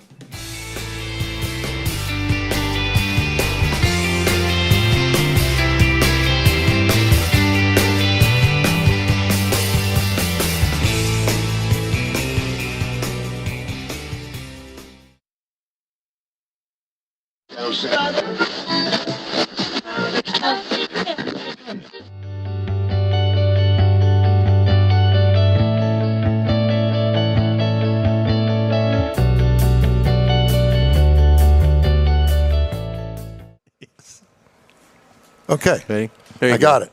Okay, Do so I have to change this picture? you don't have to. Yes, you do. But not yet. I want to see that girl there. Days of the Shag and Wagon, a look back at the 1970s custom vans. The streets of the 70s were littered with a variety of vehicles. Littered. Badass muscle cars, massive gas-guzzling land yachts your parents drove, the new economy cars to handle the gas crisis, motorcycles, always ridden without helmets, and, of course, vans. There were no minivans in the 70s, Mike. This was a time before van had been tamed, before it had been neutered to a soccer mom machine of today. Did you write that? No. That was really good. I know, Yeah, I it thought was. it I was had to great. throw it in there. I'll give credit to somebody else. I don't like to use the word neutered, but In go the ahead. 1970s, vans didn't carry spoiled kids drinking juice boxes and watching SpongeBob. Quite the contrary. Vans were basically a bedroom on wheels, Don. No SpongeBob, no juice boxes, no trips to organized sporting events in the suburbs. Just a lot of sex and recreational drug use. They might say the 70s full-size van was the crazy uncle of the modern minivan. The uncle lived in a dangerous situation in the 70s and then flamed out a decade later. In the 70s, many van owners took their shag and wagon seriously and tricked them out to the limit. Big, shiny side pipes with mellow sounds, plush interior carpet for the maximum results, dual amps and the horsepower, and perhaps most importantly, the artwork on the side. The vans of the 70s were decorated with airbrushed psychedelic wizards, doobie smoking dragons, naked slave girls, flaming unicorns. The trippier, the better. This was not your mom's minivan. This was a place where bad things happened, and the designs were a warning sign. Get into the back of a van with an airbrushed Grim Reaper in a land of mushrooms and naked fairies, you know what you're getting into. Naked fairies. Yeah. Your clothes are distinctive too. Your lifestyle was different. So why should your means of transportation be any different? It was a sexual revolution. A vehicle designed to accommodate massive amounts of shagging and drugs just made sense. Songs like Me and You and a Dog Named Boo declared generation passion to spread their wings on the open road, untethered by responsibility. The only downside to thick shag carpeting, Don, was that your roaches tended to get lost in the fibers. Nowadays, a van labeled Magic Mushroom wouldn't make it down about a mile without being stopped, searched, impounded, and the driver imprisoned. Of course, I don't want to paint a completely one-dimensional picture of the 70s. They weren't all used for sex and drugs. In fact, before the days of seatbelts requirements, the great family trips, enjoying the splendor of a spacious legroom, the CB radio, kids playing rock'em sock'em robots in the back, life was good in the 70s, even for a kid. Like a boat, vans of the 70s often had their own name branded on the side. Note of the name Pot of Gold isn't referring to what you might think it's referring to. Think Acapulco Gold or Lumbo Gold, also known as Colombian Gold. Well, it's been fun traveling down memory lane. Custom vans, it's time to put your paraphernalia down and, what? Keep on trucking. Yay! Jazz hands. That was worth the wait. Yes, Was it? That was worth Okay. the wait. Back.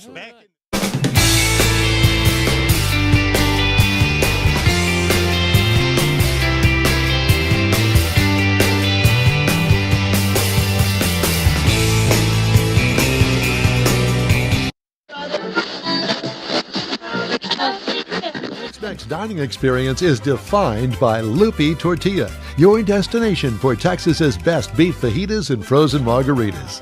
Since 1983, Loopy Tortilla has served authentic and time-tested recipes made with the freshest ingredients. Atmosphere is part of the award-winning experience at Loopy Tortilla, all developed in a little house near Highway 6 and I-10 in West Houston. Visit any of the Loopy Tortillas and you'll see the same attention to detail in each and every location. Start your Loopy experience with queso flammeado and guacamole, along with a classic frozen margarita. Dine on famous Loopy beef and chicken fajitas, or pepper shrimp brochette, or a fish or vegetarian entree, and finish with a scrumptious flan for dessert. Find Loopy Tortilla in Houston, College Station, Beaumont, Austin, San Antonio, and Dallas-Fort Worth. There's a Texas location near you. The recipes are authentic and time-tested. The ingredients always fresh. Loopy Tortilla, he's pretty good. Apple or Android, In Wheel Time podcast can be found everywhere, on the stream and through downloads. Whether you're on the road or at home and jonesing for a different kind of car talk show, give In Wheel Time a try. Honest new car reviews, fun, informative interviews with real car people, weekly automotive news, features like Jeff's Car Culture and Mike's Driving Destinations, all on In Wheel Time. Check us out on SiriusXM Podcasts, iHeartRadio, or while you're shopping on Amazon through Amazon Music. InWheelTime.com has a list, and we know you love lists.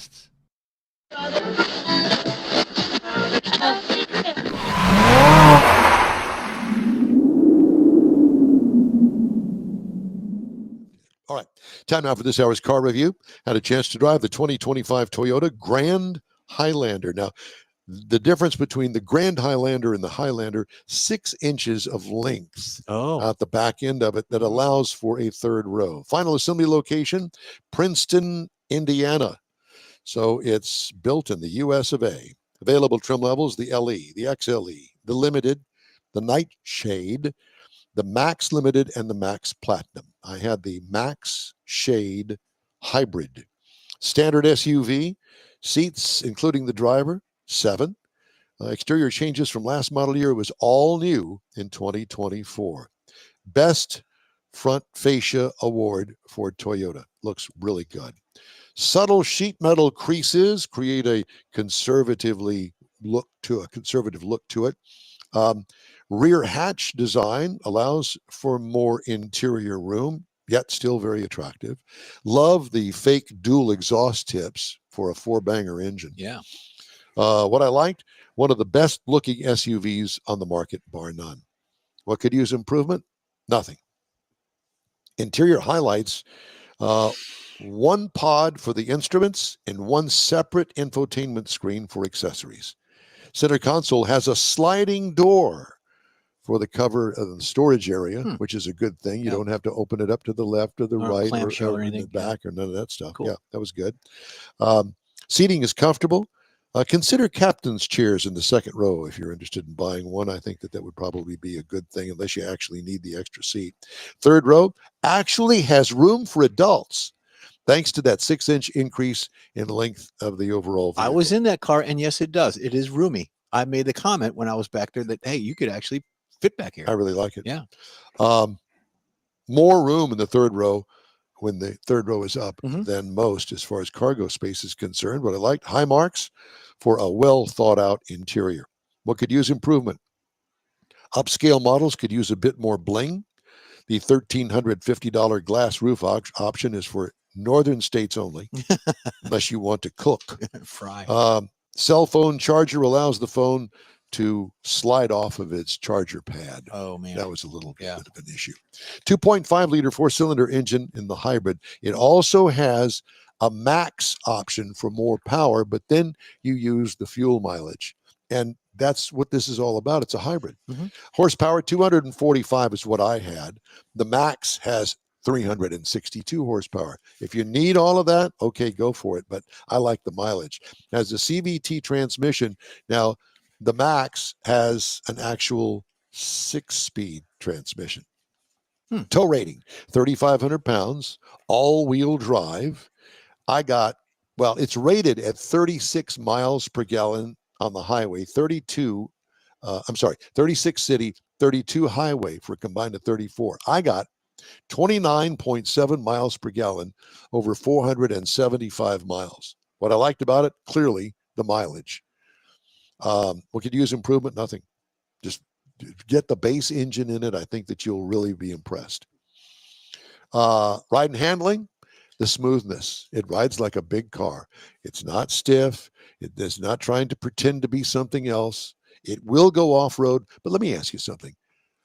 Percentage-wise, how many SUVs actually go off-road? Not many. My guess is less than 1 or 2%. Yeah, not many. That's not what you buy them for. They're like a big station wagon. Dirt road is furthest I go. Really, gravel, snow, maybe. Yeah. What could use improvement? Nothing that I can think of. Like I said here, who takes an SUV off-road these days? Base trim price, $52,610. Prices tested, $58,187. Base model price, $44,210. That's not Don't too add bad. too much to Yeah. it. Why? Yeah. Why junk it all up with all the options when you can't? That's an $8,000 savings. Yeah, and a tendency for more stuff to break. Competitors to this vehicle, the Mazda CX-90 hybrid plug-in. They don't have a pure hybrid, but it's a plug-in, $49,995. Hyundai Santa Fe hybrid, $37,800. Kia Sorento hybrid, $38,690. Next week, going to review the 2025 Mazda Miata MX-5. Beautiful.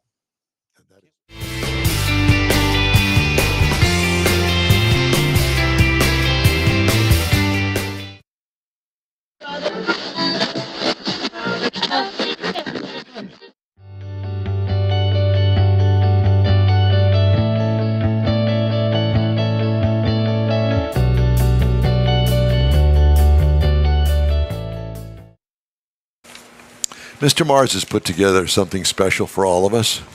Something special. Because I bet everybody has their own story about one of the 5 worst cars ever made. I don't know why you just narrowed it down to 5. Well, because of time. I just figured time because it's so subjective as to what's good, what's bad, and what's the worst and what's the best. So this is just 5 of the ones that you can put a little data behind to say that this is one of the worst vehicles. And for example, one that comes to mind real quick and easy is the Ford Pinto. It was manufactured from 1971 to 1980. It was a very popular car, and they sold a bajillion of them. Mm-hmm. They really did. They sold, in fact, the first year they sold 220,000. Is that rust? And then they recalled every one of them. Well, I think they used to call them exploders. I think they did. But before that, they had the gas fumes got into the cab or the passenger compartment, and that was the reason they had to recall all of them. But it came in 3 models, and it blew up a lot, and it was only if you hit it. True. And had a lot of recalls, and it was a big problem for Ford, so they quit manufacturing that. There's mine. The Vega, the Ladies Chevy Vega. And gentlemen, I had 2 of them. Did you? I did. I had a 72, and then I went all into a 74. You know, I really always liked the way those look. Look like a baby Camaro or something. Yeah. And, they never did really come with a lot of big power or anything. It was just kind of stylish, but They had a tendency to break down a lot. They had overheating problems. Yep. The aluminum engine was part of the problem. It just would get too hot. Didn't they have a Copo version of that? They had a Cosworth version. Cosworth, okay. It was a little bit of a hot rod. Yep. They sold over 2 million of these vehicles, and most And of I them was one made of the defense. morons that bought them, but I never had a problem with mine. Yeah, they made great. I mean, I thought that was really cool, the ones that did the V8 conversion, and particularly the little wagon. It just looked really cool. But another one that was out there that really didn't do so well was the AMC Gremlin. Had a kind of a quirky design to it, kind of boxy. But it also had reliability issues, and it didn't really run very fast. It didn't even sell very good. It was made from 1970 to 1978. They only sold 671,000 of those vehicles total. So it just, it just didn't turn out to be very popular, although they make some pretty good hot rods right now. Yeah, they do. Then, the one your favorite probably, Don, is the Corvair. Oh, God. Not the first model. No, not the first model. I mean, they were built from 1960 to 1969. So the first ones came out with a flat six at 80 horsepower. It was under $2,400 to buy this Hold thing. me back. And but that was to compete with the Volkswagen Beetle. Absolutely. And of course, they sold 1.8 million of them during that whole time. But really, what really hurt it was the Ralph Nader's book, Unsafe at Any Speed, where he went into why it would lose control, the rear engine, the swing axle. A lot of these things that, even though they fixed some of them, the car just kind of faded away. And then whenever you get down to this one, I think this one really died because it was just so ugly. The Pontiac Aztec, built from 2001 to 2005. It was actually the first midsize SUV CUV that came to market. It had a V6 with a 4-speed automatic, and they marketed it as a sport recreational vehicle. And some of the advertisements had tents and had places you could put your bikes and your canoes and snowboards. It even had a 2-piece tailgate that had cup holders on it for tailgating. Part of that whole get it the family and get out and get busy type thing. And basically, though, it was just plain ugly. And there's some more out there, but I thought that was a good place to start. Yeah, that's a good one. All right. Hey, if you'd like to get in touch with us, please do. Shoot us an email. The address is info@inwheeltime.com. And be sure to follow us on Facebook. Back after these brief messages.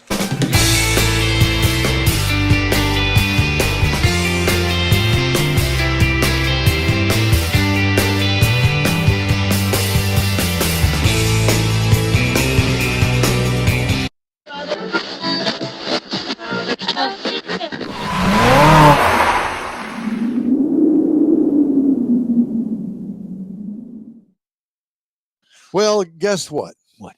Mr. Mars has driven probably one of the... Yes? Are you calling somebody? No, yes. He's hallelujah.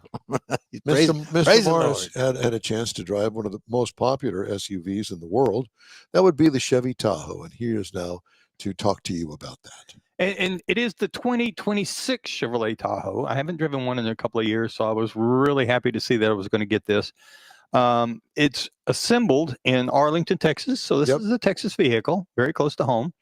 And it comes in 6 different trim levels: LS, LT, RST, E71, which is obviously this off-road suspension. You got the Premier, and then the High Country, the luxury. So we were driving the Premier, the 4-wheel drive trim level. Now, this is considered by the government as a standard SUV. That we used to call them full-size SUV, but I guess that means it's standard now, full-size. I had the polar white tri-coat option. I love black and white cars. I love that color combination. Police version. Yes, almost, except it had the white hood instead of the black hood. Of course, it had LED lighting all the way around on the exterior, including the fog lights, daytime running lights, had the heated folding side mirrors, all the things you would expect off of a high-end SUV. Power liftgate with power panoramic sunroof, power assist side steps with perimeter lighting. So whenever they would come on and it would start going back and forth, they would light up the ground so you could see it. 22-inch polished aluminum wheels were also an option that we had. Now, it did have the seating for 7 front and second row bucket seats, both of which were heated on this particular vehicle. Had a 17-inch infotainment screen up front. Now, this was not the vertical type of screen like some of the cars have. This is more of a horizontal screen, and I like it much better than the vertical because it just seems I could find things a little bit easier looking across instead of trying to search up and down. 15-inch heads-up display that was really good at seeing how things were going. And the rear seat had the media system. Now, this is the 12.6-inch touch screens that are on the back of the front seats. Now, I don't particularly care for the way they did that. To me, it's kind of like an add-on. It's like it's hanging there. I like it much better when they build it in. But it worked well. Everybody seemed to be happy with that. Now, to make this thing go, because this thing is a little bit on the heavy side, 5,700 pounds. We had the 6.2-liter V8. Now, this is a $2,400 option on it. The standard engine is a 5-point-liter, and I'm thinking that that's probably a very adequate engine. But the 6.2-liter has 420 horsepower, 460 pound-feet of torque. And putting that with the 10-speed automatic, it is rated to tow 8,200 pounds, which is a pretty good-sized load. You can see them pulling big boats and things. Now, the miles per gallon, the EPA says you should be looking for about 14 on the highway, 14 in the city, 18 on the highway, and with a combination of 16. Now, the week I had it, I drove it 267.8 miles. And I got 16.8 on as an overall average for that time. And I was real happy with that because I really liked driving this vehicle. It's got plenty of power to spare, particularly if you're thinking about towing something. It's going to give you plenty of juice for that to get to that 8,400 pounds. So I also like driving it. It was very quiet. I thought it had very responsive steering in that it's not a race car, but if you get into around town where you're maneuvering around the streets or through a parking lot, tight. I thought it worked really well for that size of vehicle. I was really impressed with it. And it's also got a lot of glass. So you got a real nice field of view whenever you're looking around to see what's around you. The pillars don't get in the way. The A's No, it was really nice. I also like the magnetic ride control. I mean, that was some nice stuff there. Absolutely. Now, cost. Now, the base model price, the LS base model price, $62,995. That's what it'll take to get into a Tahoe. Now, the base trim price for the Premier that we had was Here we go. $78,000, which I thought that was pretty good. But we had an option or two. You did. Our MSRP as tested was $92,000.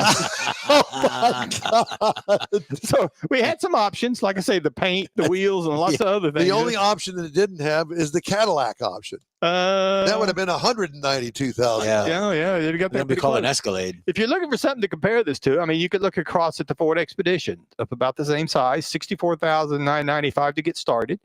Nissan Armada, $58,800. Toyota Sequoia, which is strictly all you're going to get there is a hybrid. You're not going to get a straight gasoline engine, but it's $64,000. Now, the GMC Yukon is the sister vehicle to the Tahoe, or the cousin, whatever you want to call it. And it'll start at about $69,000. But I've always thought the GMC is, it used to be the working man's truck. Mm-hmm. But GMC, yeah. GMC now is it's the luxury, the Chevy and the Cadillac. Yeah. It's got a lot nicer. So its base price. That makes sense that it starts a little bit more. But I really enjoyed this vehicle. I thought it would do a lot of things, and I don't know what all I would do to improve it. And that's my review of the 2026 Chevrolet Tahoe Premier 4-wheel drive. Nice. Oh, thank you very much. Hey, if you'd like to get it.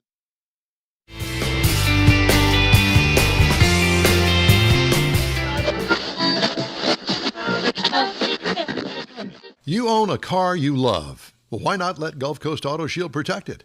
Houstonian John Gray invites you to his state-of-the-art facility to introduce you to his specialist team of auto enthusiasts. We promise you'll be impressed. Whether you're looking to massage your original paint to a like-new appearance, apply a ceramic coating, install a paint protection film, nano-ceramic window tint, or new windshield protection called ExoShield, Gulf Coast Auto Shield is where Houston's car people go. Curbed your wheels? Instead of buying new, why not have them repaired? How about a professionally installed radar detector? Gulf Coast Auto Shield does that too. Get a peek inside the shop and look at the services offered by getting online and heading to gcautoshield.com. Better yet, stop by their facility at 11275 South Sam Houston Tollway, just south of the Southwest Freeway, and get a personal tour.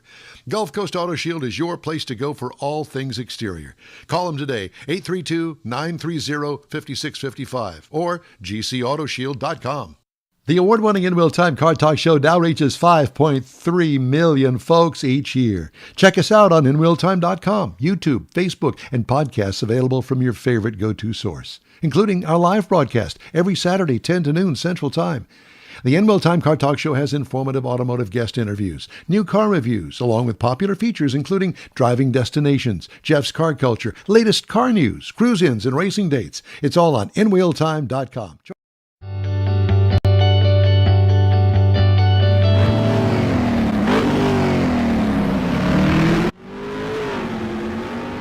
All right, time now for this hour's car review. Mr. Mars has the Infiniti QX80 to talk about. The big Infiniti QX80. Now, this is the 2025 Infiniti QX80 Autograph trim level, all-wheel drive. Now, there are 4 different trim levels, starting with the Pure, the Luxe, the Century, and the Autograph. So we had, so we had the top of the line, and it comes with all-wheel drive. That's just the way you're going to get it. Now, the final assembly for this vehicle is in L.A., so it's actually one of the cars that's put together, assembled in the United States. It's been redesigned for 2025. So this starts the 3rd generation of this particular vehicle. And again, we were talking about the Autograph, all-wheel drive. Comes with a standard 7-passenger. It's 7-passenger vehicle, but you can get an optional bench seat in the second row so that you can make it 8-passenger. It's considered a standard SUV, but to me, this is a very large, full-size SUV, but your government says it is a standard. Now, outside, you're going to find a very large, distinctive grille. Got sharp LED headlights on it. Got a auto-folding, heated outside mirrors. Got roof rails on it. Got a motion-activated liftgate, panoramic moonroof, not a sunroof, but a moonroof. And this is just a big vehicle. 22-inch wheels contribute to the luxury SUV look on it and the stance on it. Now, inside, you're going to find quilted leather upholstery. That too. Front seats are heated, ventilated, and massaging. The second row, another set of captain's chairs, are also heated, ventilated, and massaging. The third row is heated as well. And there are touch screens back there for the passengers to use. Up front, you're going to find a 14.3-inch center touch screen. You're going to find the digital instrument cluster for the driver as well as a heads-up display. And it's got that digital rear view mirror that I think just about everybody ought to go to. Just a much nicer view of what's behind you, even with a lot of people in the back. I like it. Technology, it's wireless phone charger. Got a Google Apps in it, which gave me some issues because I like Apple CarPlay and I had to adapt not very well. Android Auto. Now, it did have the 24 speaker you and your clips. Apple. Yeah. 24 speaker clips audio system. Now, that meant that in the headrest, it's got 2 speakers, one on each side of the driver's head. And it's very nice when you're talking on the phone because it puts that phone conversation much easier But to you hear still right there in ignore your them ear. anyway like you do us here on the show. Well, but He's got you blocked. Yeah, you just blocked. The worst part is it's so much bigger to put that in there. It's already a big headrest. It's bigger. If you're trying to look to your side, like we were taught to drive that way, look back, you can't old. see. Has anybody told you that? Yeah. Not in the last 5 minutes.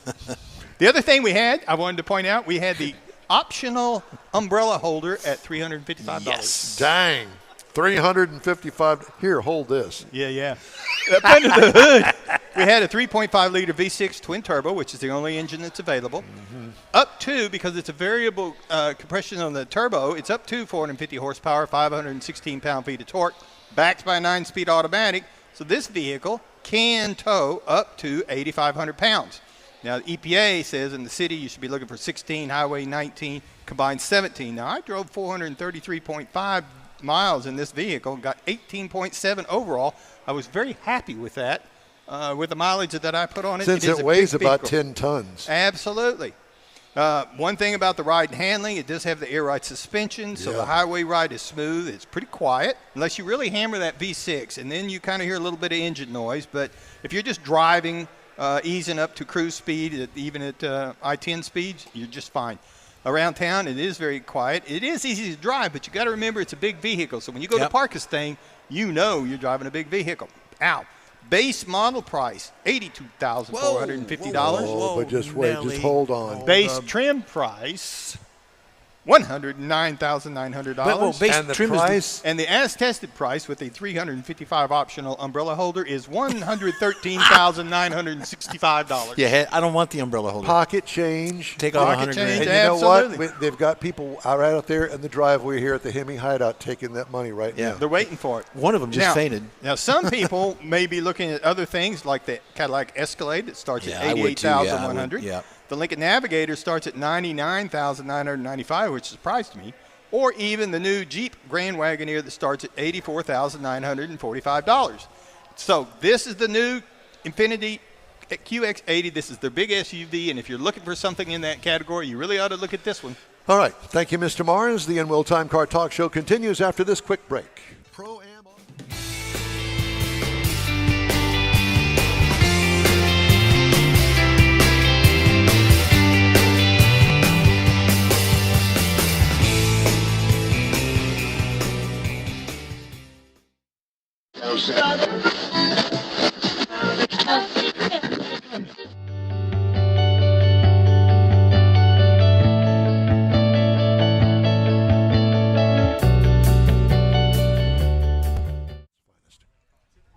Okay, time now for Jeff's weekly feature talking about six-wheelers. What? Yeah, six-wheelers. Everybody's got to have one. My information on this is golden because six-wheelers, six-wheel drive vehicles, why is it important? Well, vehicles aren't just for show anymore. However, there are many reasons why a vehicle might need six wheels, which means these vehicles have 3 axles, Mike, not just 2.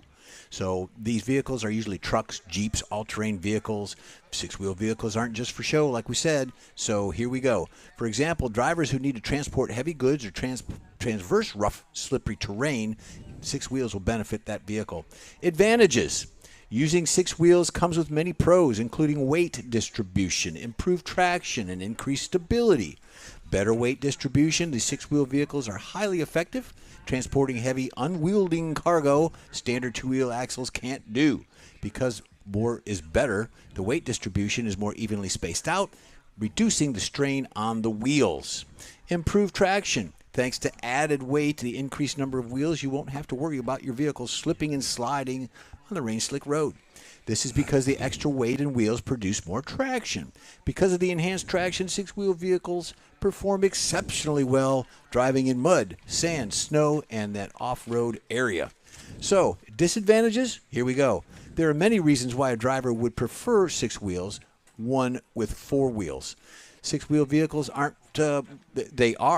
more difficult to repair, more expensive to maintain. They also are much harder to drive because of the increased weight. Complex and lengthy repairs. When it comes to drawbacks of the 6-wheel drive, most obvious is the one that repairs significantly more complicated, not to mention expensive. 3 pairs of wheels can be difficult to manage because you'll need to track and significantly buy more parts. Disadvantage for that vehicle. In addition, there are significantly more components to your vehicle. You will carry around more tools, spare parts, and your vehicles should be in great shape if you're going to do that. Increased maintenance costs. One of the biggest reasons the 6-wheel vehicles aren't available in all automotive types is that they take up tremendous amounts of space when you repair them and a lot of maintenance. Where do you get something like that fixed? You can just come to my house. We'll fix it up. Vehicle drag and weight, well, we all know it's bigger. Bigger is better. This means that driving a vehicle with 6 wheels can feel slower, clunkier, and sluggish. Heavy vehicles also consume more fuel, so since more power is required to move that big weight, you need more fuel. Wheels are heavy. Same can be said for the chassis. It's designed to accommodate 3 pairs of wheels. So there you go. That's why you need one. I think I saw like 2 in the past year actually on the road. They're pretty. Okay. Only in the owner's eyes. Yeah. Time now for this hour's.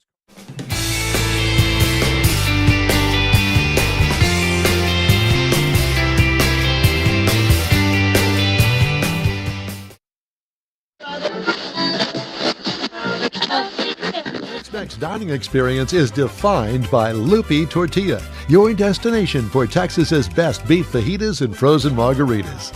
Since 1983, Lupi Tortilla has served authentic and time-tested recipes made with the freshest ingredients. Atmosphere is part of the award-winning experience at Lupi Tortilla, all developed in a little house near Highway 6 and I-10 in West Houston. Visit any of the Lupi Tortillas and you'll see the same attention to detail in each and every location. Start your Lupi experience with queso flammeado and guacamole, along with a classic frozen margarita. Dine on famous Lupi beef and chicken fajitas, or pepper shrimp brochette, or a fish or vegetarian entree, and finish with a scrumptious flan for dessert. Find Loopy Tortilla in Houston, College Station, Beaumont, Austin, San Antonio, and Dallas-Fort Worth. There's a Texas location near you. The recipes are authentic and time-tested. The ingredients always fresh. Loopy Tortilla, he's pretty good. Apple or Android, In Wheel Time podcast can be found everywhere, on the stream and through downloads. Whether you're on the road or at home and jonesing for a different kind of car talk show, give In Wheel Time a try. Honest new car reviews, fun, informative interviews with real car people, weekly automotive news, features like Jeff's Car Culture and Mike's Driving Destinations, all on In Wheel Time. Check us out on SiriusXM Podcasts, iHeartRadio, or while you're shopping on Amazon through Amazon Music. InWheelTime.com has a list, and we know you love lists.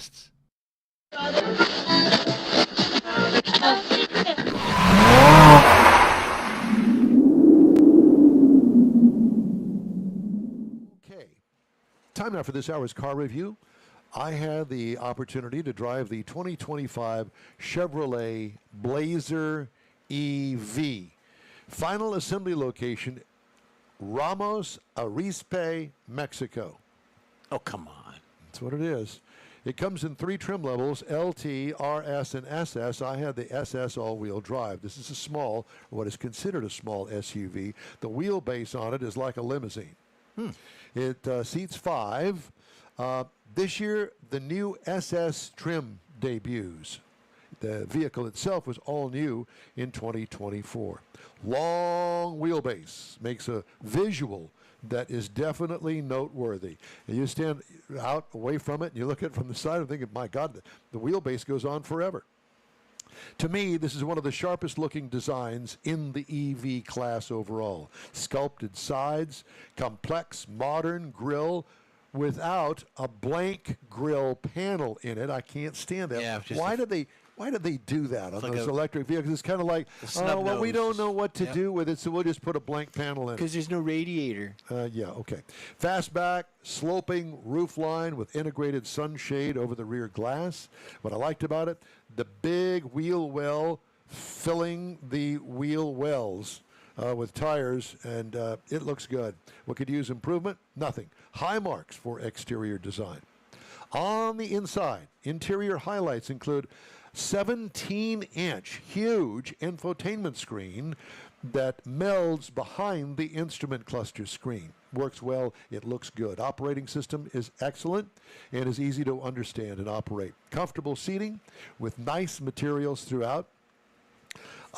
Love the shifter stalk on the column. It removes the bulky shifter down on the console to leave room for your cell phone charger, cup holders, the stuff that you really need. How often do you use the shifter? I like the stock that they've come up with. It works well. You've got the same one in your Buick. Yep. Cargo room, plenty behind the second row of seats. What I liked, overall, great user-friendly design, great family vehicle. What could use improvement? It should come with its own trophy. Engine, well, it's all electric. It's rated at 615 horsepower. That's a lot, my friends. 650 pound-feet of torque. It is obviously electric, so electric motors, direct drive. Miles per gallon, if you want to drill it down to that. They claim 92 in the city and a highway of 77 for a combined of 85 miles per gallon E, which is electric. I got 2.7 miles per kilowatt hour, and I didn't do the math because I don't know how to do it. Okay. It's over 238.7 miles. What, Mars? I said, no, I don't. That's so why? So if they're going to drill it down and give me a figure that I can understand, 92 miles per gallon in the city, E, and 77 highway for a combined of 85, why can't they put that on the window sticker and say, here, this is it? No. Instead, it's 2.7 miles per kilowatt hour. You do the math. I don't know how to do the math. No, not for that. 238.7 miles I drove it. Plenty of power. What could use improvement? I don't know. Nothing. Ride and handling. Rode great, like a great big limo, and it was heavy. The weight, 5,730 pounds, and it felt like it. It felt like a big, heavy limousine. But you know what? It only takes a few drives, and that goes out of your mind. Yeah. You don't really think It was about more it. than a NASCAR car. Pretty much. Yes. Base trim price $60,600. Now keep that in mind. Yeah. $60,600. Price is tested $64,180. You can get in one of these, not the SS model, for $44,600. I would definitely, if you're in for an EV, I would definitely check this out. It still have the $7,500 tax credit. Not going to be lasting much longer. And of course, the GM is about to pass on those tariffs, at least in some form. So keep that in mind. Now, competitors. The Ford Mustang Mach-E starts at $37,995. Okay. The GT model, which you would compare this one that I drove. Remember, I told you that it's 64. 66. The GT model on the Ford is $56,490. As a matter of fact, let's just do it that way. The Tesla Model Y compares favorably to it. The performance model of the Tesla Model Y is $52,880. And the Hyundai Ioniq 5 XRT, which is their performance model, $57,100. So it's right in there with those. So if you're looking It's on the high end, but still in there. Yeah. Yeah. Well, for an electric car, it fits. Yeah. And with the review that you just gave it, and it's a sharp-looking vehicle, yeah, you could get all that money. I tell you, man, I really liked it. I don't think I rode in that one, but we did see it. Yes, it's a nice car. It is very nice. Hey, if you'd like to get in touch with us, send us an email. The address here is info@inwheeltime.com. We'll be back right after.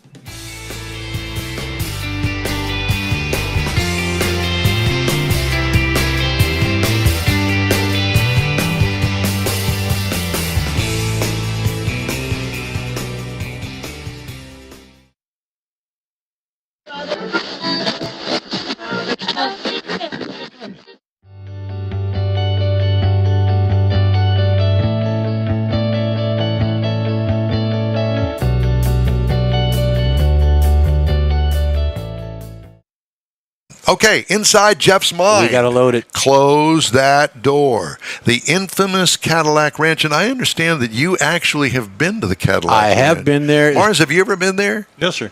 I've never been there either, but it's in the middle of kind of like nowhere. Yeah, I it went is. through there one night about 2:00 in the morning, and I couldn't see it. Well, you couldn't see it anyway. Even if it were there and you passed it by, knowing you at 2:00 in the morning, no, you wouldn't have been able to see it. All right. Yeah, I have been, and it's been about 15 years. I remember when Kylie was on the show, granddaughter. She was a baby, and I was out there on a business excursion, and I said, I got to do it. So here we go. Okay, we'll go. When stepping foot on the field, because it is in a field, you're more likely to hear a mixture of languages from French to German to British English being spoken, and it probably has the most diverse languages than the UN. So grab a spray can, get some paint, rollers, or whatever you want, grab your camera, and let's go to the Cadillac Ranch. The story behind the art is this. A unique piece of art is the brainchild of an American artist, billionaire Stanley Marsh III.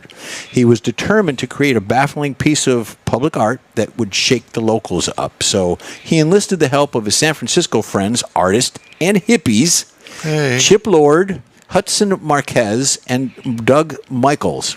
The trio referred to themselves as the Ant Farm. Go figure. I don't know. The Ant Farm put time in constructing a one-of-a-kind artwork, while Stanley Marsh III decided to assume the position of a silent partner. In 1974, the Ant Farm came up with an eye-catching display of public art known as the Cadillac Ranch. Its purpose? I don't know. To show the evolution of Cadillac tail fins. Imagine that. 10 Cadillacs, starting with a 1949 Club sedan and ending with a 1963 Sedan DeVille, were driven to one of Stanley Marsh's fields and placed nose down, facing west, in a straight line. Over the years, Cadillac Ranch has become a ritual site for passing travelers like I was and Mike was. Today, the Cadillacs can still be seen nose down in the ground. As the years have passed, the old cars are now stripped of their original finishes and plastered with paint, which I did, and the exciting tourists eager to make their mark on the worn-down pieces of art. Despite the art being an open field, some of the Cadillac Ranch experience is very personal. Travelers near and far venture to view the public art. So get out there. If you're in the Amarillo area, go out and see it. It's about a quarter-mile walk from the road to the actual site itself. I painted it. I put my granddaughter's name on there. I'd stop at Walmart a few miles away, grab paint, all that good stuff. So the Cadillac Ranch was originally located in a wheat field, but in 1997 they moved it to this location, and they get people. Oh, I didn't know that. They moved it. They moved it because of That's why I couldn't see it. expansion of the city that they were in would have taken over that area. So, All right. That's it. Very good. Excellent story. I've got to get Thank this you, going. sir.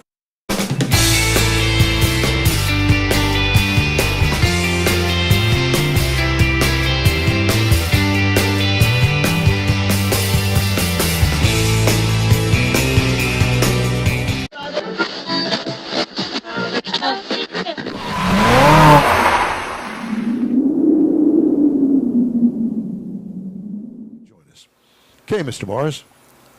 We're going to do it first? We're doing Michael Wooding. I haven't got him yet. He's on his way, he said. Oh, God. Okay, so then you're going to do your car review. Let's do the car review. Now, we're talking about the 2025 Volvo EX40 twin motor Ultra all-wheel drive. Now, this vehicle, the final assembly point, is in Ghent, G-H-E-N-T, Belgium, which kind of surprised me. And the reality of it is, this is new for 2025, but it's all based on the last year's XC40. So they took the XC40, they kind of rebuilt it and turned it into the EX40. Now, it's got parts, well, we're not even going into that. So it's got available trim levels. There's actually 3 trims, but you could kind of look at it at 6 because there's the Core, the Plus, and the Ultra, but each one can have a single motor or a twin motor. So you can actually get 6 different variants of this vehicle. Seats 5 people. It's got a new battery, so it charges a little faster. And I read something on Edmunds that it actually charges 10% faster. So it's a few minutes. It was kind of weird to me that they would even talk about it being that. But anyway. Would you like to start this car review over? No, I'm trying to stick to the facts and not what I'm thinking. So it's got a lot of things on the outside of it. It's got pixel headlight technology, which, if you're not familiar with that, they actually have little cameras in the headlights that reads what the lighting is on the outside, cars coming at you and things like that, and it adjusts the brightness of your headlights accordingly. Yeah. Where there's no headlights or anything out there, it gets brighter. Yeah, mine does that. Does it? Mm-hmm. Well, is it called pixel technology? That's the first I'd heard of it. But anyway. Headlights, that's what we call them. It's got the LED fog lights. It's got the power side mirrors. It's got a power sunroof, power liftgate. Rolls on the optional, well, they're actually standard on the Ultra trim level, the 20-inch alloy wheels. Now, get into the interior of this thing. It's got the floor tunnel. Most EVs don't have a floor tunnel on them because it's still based on that XC40 from the previous year. So it's still got the tunnel in it. So it kind of takes up some of the feeding foot area room that you would expect to have in an EV. It's got a 12.3-inch digital driver display. Got a nice 9-inch touchscreen center stack, which is very important, and we'll get to that in a moment. Got suede Microtech interior. First row is seated. They're heated and they're cool. The second row is heated. It is only a 2-row vehicle, which is a very good thing in this size of vehicle. We've got the surround view camera. It's got connections with Google and Apple and all these other things. And it has a digital owner's manual I thought was rather interesting. Forget looking anything else up. Got the folding second row seat. Got a Harman Kardon premium audio system with 13 speakers, 600-watt subwoofer that is air vented, which is rather unusual. But switching back up to that 9-inch screen, that center stack, it's very important, and I'm surprised it's only that 9 inches. And I think it could be a little bit bigger to help out because everything is there. Hold that right there, Jeff. Everybody wants it bigger. Well, I know, but there's across the bottom. It's minimal buttons, but everything is in that touch screen. So, for example, you get into it like a lot of EVs. You put your foot on the brake, put it in gear, it starts, and off you go. Great, love it. That's fine. But now you want to stop. You pull in your driveway and you want to get out. Now you can put it in there, and you can sit there and say, "Get out." Well, it's going to still be running. Or you can go over to the touch screen, and you hit home. And you go to the control panel, and you go into the control panel. So that's 2 touches. Then you got to scroll to the bottom because it's not all on the same screen. And you touch it again the third time, it says, I want to turn this vehicle off. Great. You could get out of your car, but when you do, it's still on, and it's very distressing whenever you get out, and the radio is still playing as you walk away. So what you have to do, once you push the again, that says, I want to turn this vehicle off, it's going to come up and ask you, are you sure you want to turn this vehicle off? Wow. And you have to tell it yes. Wow. So you got to touch 4 times to be able to turn the vehicle off before you get out of it. I find that silly. Yeah, very. Whenever everybody else, you could push it 1 time and say, stop, I stopped. Well, the new GM EVs, you don't have to do any of that. You get in with the key in your pocket, put your foot on the brake, and it starts. I will say the other thing. The Volvo is known for their safety. They have this reputation for being a safe vehicle, and perhaps that's why they did it. Just like sometimes you jump in the car, you put it in gear, and you're gone, and you want to call somebody, but you didn't pair your phone. So normally you got to wait until you're stopped. Mm-hmm. Not in this car. 60 miles an hour is when I did it. I'm sure you could probably do it a little faster, but you can pair your phone going down the highway at 60 miles an hour.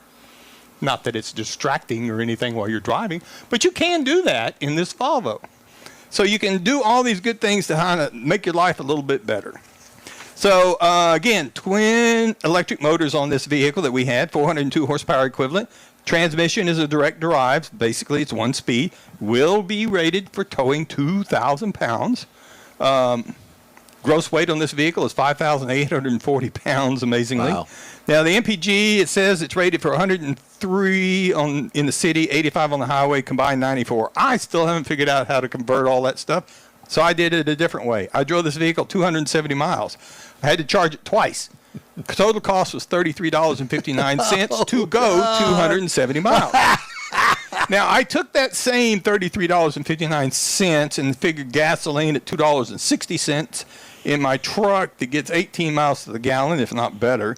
And I could go 232 miles versus the 270 that I went in the EV without spending 2 hours sitting at the Subaru dealer at 6 o'clock in the morning before he opens charging it. It's pretty easy to get into, and again, you can get in it and go as you need to. Turning it off is not so much.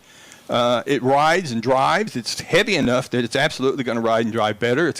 There's no engine noise. Got a little bit of road noise on it, but I mean, it's not anything that's not unacceptable. Turn that Harman Kardon stereo up and you override that. As to the cost of it, now the base trim price on this vehicle would be $53,795. Now, the base model price is $62,045, and we had the base Ultra, I guess you would call it. The $62,045 was the MSRP as tested. Mercedes-Benz equivalent is an EQB, which used to be a GLB, for $53,050. Audi QE Tron for $49,800, and the Genesis GV60 at $52,350.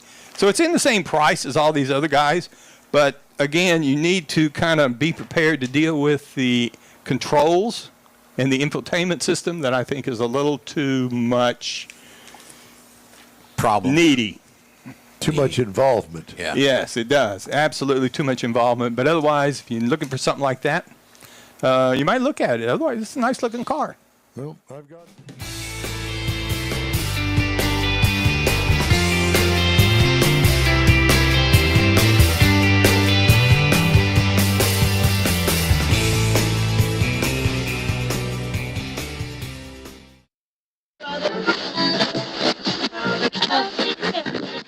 You own a car you love. Well, why not let Gulf Coast Auto Shield protect it?